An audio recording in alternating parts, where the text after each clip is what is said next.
हमारे सभी शिष्यों को जय माँ काल का जय श्री राम, हर हर महादेव। आशा करता होंगे कि जितने भी हमारे शिष्य हैं सभी अच्छे होंगे और स्वस्थ होंगे। तो आज की हमारी जो जानकारी है, बहुत ध्यान से आप सभी लोग सुनिएगा, ठीक है। बहुत ही जो महत्वपूर्ण जानकारी है वो आप सभी को आज हम बताने जा रहे हैं। तो जितने भी हमारे शिष्य हैं, जो भी साधक हैं, जो साधना क्षेत्र में नए हैं, ठीक है ना, वो सभी लोग ध्यान से सुनिएगा, क्योंकि आगे समय आ रहा है।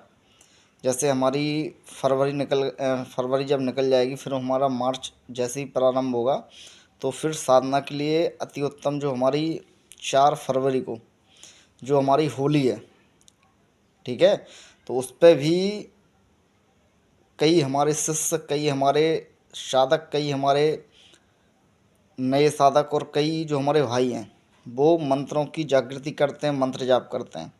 अब मंत्र जाप में एक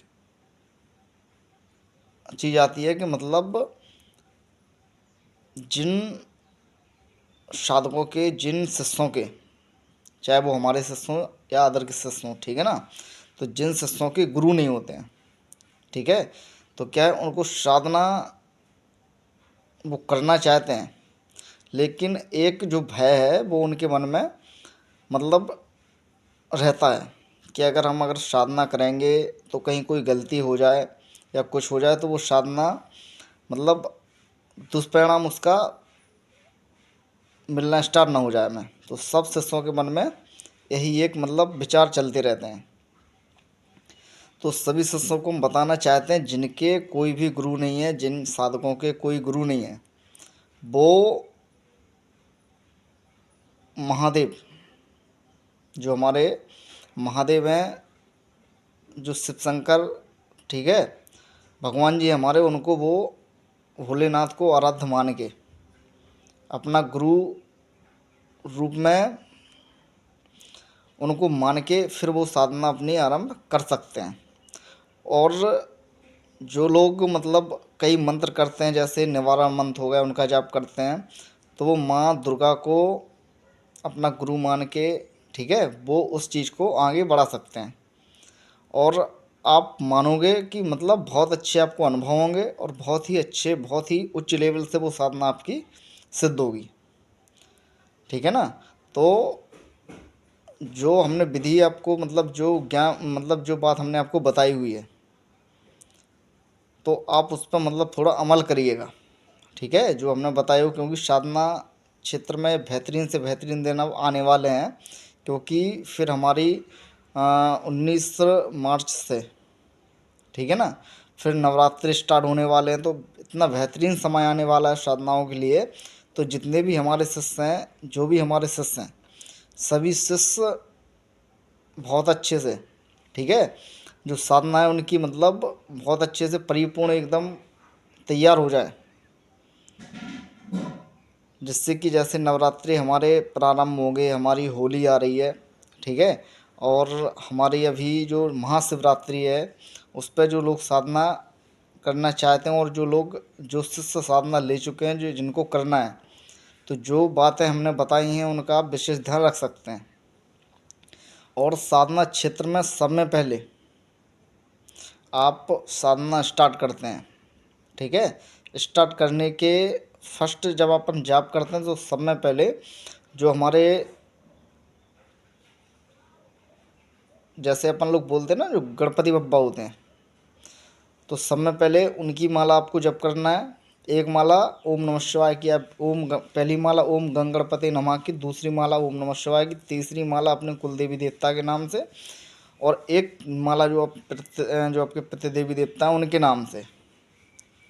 फिर आप अपनी साधना को प्रारंभ करिए। तो कोई भी आपकी साधना में ना कोई बाधा आएगी, ना कोई अड़चन आएगी, ये हम 100% आपको दावा कर सकते हैं। लेकिन साधनाओं का जो विधि विधान होना चाहिए वो प्रॉपर आपके पास होना चाहिए, समझे बात को, तभी वो साधनाएँ जागृत होते हैं। हम हर वीडियो में यही बोलते हैं कि जितने भी हमारे शिष्य हैं और जितने भी हमारे साधक हैं, आप ये समझिएगा वो सक्सेस क्यों हैं, वो अपना दरबार क्यों चला रहे हैं, ये बताइए। मतलब शिष्य तो कई लोगों के, हम किसी की अवहेलना नहीं करना चाहते ना कर रहे हैं, ठीक है ना, लेकिन कई तंत्र क्षेत्र में फिर भी वो आगे क्यों नहीं बढ़ पा रहे हैं, इसका मुख्य कारण होता क्या है। पहली बात तो इसका मुख्य कारण यही है कि उनको जो मंत्र और जो विधि विधान है, जिस तरीके से जो विधि विधान होता है, जो गुरु होता है वो पूर्ण विधि विधान उन शिष्यों को देता ही नहीं है, तो वो तंत्र क्षेत्र में भटकते रहते हैं। और ऐसे कई शिष्य हमसे जुड़े हुए हैं जो तंत्र क्षेत्र में बहुत भटक के फिर जाके हमसे वो जुड़े हुए हैं। तो ऐसे कई शिष्य हैं हमारे, और आज वो अपना दरबार चला रहे हैं, वो सक्सेस हैं, हर एक चीज़ है। तो जो भी साधना करना चाहता है साधना वो कर सकता है, साधना पे रहती हैं। हमसे जुड़ें, एक बार आप साधना करें हमसे, क्योंकि भोग के ऊपर ही हम साधना देते हैं, ज़्यादा कोई हमारा चार्ज नहीं रहता है, भोग के ऊपर ही साधना देते हैं। तो एक बार जुड़ें और करें, फिर उस चीज़ को देखिए कि आपने और किसी से करिए और फिर हमसे करिए, आपको कितना मतलब उसमें अंतर आता है, उसमें उस चीज़ में हमारे जो मंत्र होते हैं वो कितने कार्य करते हैं। और सब में पहली बात, जो मंत्र होते हैं मंत्रों को पूर्णतः गुप्त रखा जाता है। आप अगर हर किसी को सुनाते रहेंगे वो मंत्र, तो वो मंत्र आपके जागृत, और जितने जागृत होंगे उनकी जो मतलब पावर है वो क्षीण होती जाएगी।